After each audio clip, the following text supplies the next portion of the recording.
Let's see what Clark Kent is up to today. Returning to Metropolis from a routine assignment, Daily Planet reporter Clark Kent turns off the busy expressway to enjoy the quiet, serene beauty of River Road. Suddenly, he sees a blinding flash under a railroad bridge. At least it was a serenely beautiful blinding flash, not like the ugly raucous ones they get on the freeway. Of course it's a railroad trestle, and of course there's a train coming. Superman is on the job.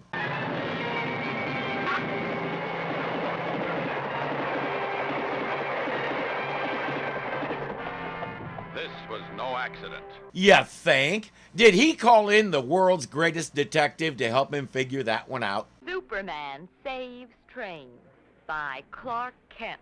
Why is it all these great stories fall into his lap, not mine? Mr. Kent just called to say he found out that train was carrying a top-secret shipment to be delivered to the SS Redfish.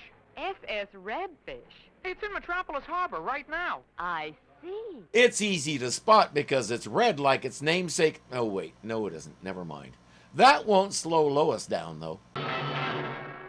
Atomic waste. This must be the ship that carries government radioactive waste out to sea. Yes, out to sea where we just dumped it and hoped for the best. We don't know what's way down there, but it's deep enough that it couldn't affect us way up here, right? Lois! Oh! Clark, you scared me. Sorry, but I wish you hadn't screamed. Why? That's why. Hey, that's my line. These two are obviously the heavy lifting. Let's take our captives to the brains of the outfit. Well, you stumbled across a great story. Too bad you'll never be able to print it. Just what is going on here? I'll tell you. Tonight, these lead cases full of atomic waste are going to be dropped overboard right here in this harbor. Good grief. What harm will that do?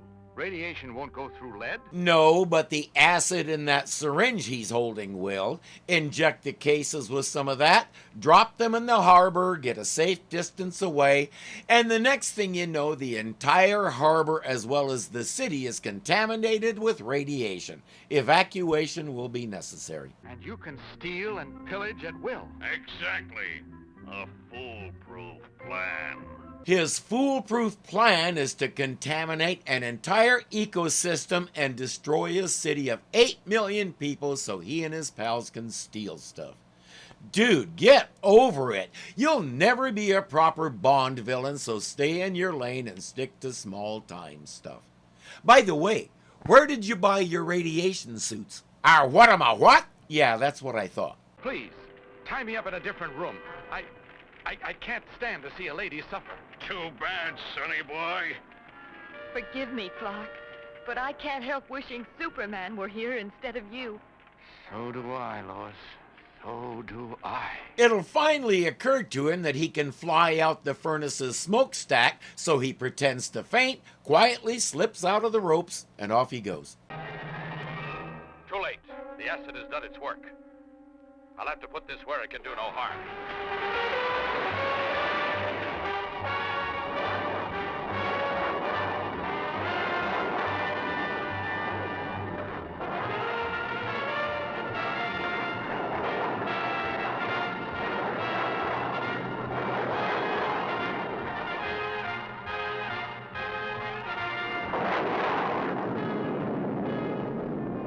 I'm guessing the intense heat made it explode before it got anywhere near the sun, because if it had actually fallen into the sun's corona, even assuming something like an explosion did happen, it'd be tiny enough that we'd never know it. Superman saw it because he was watching closely. By now, the Geiger counters in Metropolis must be clicking like mad.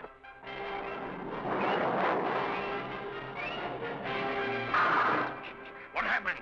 I don't know. Motor cucked out. Hey, we're dropping down. We're gonna hit the water.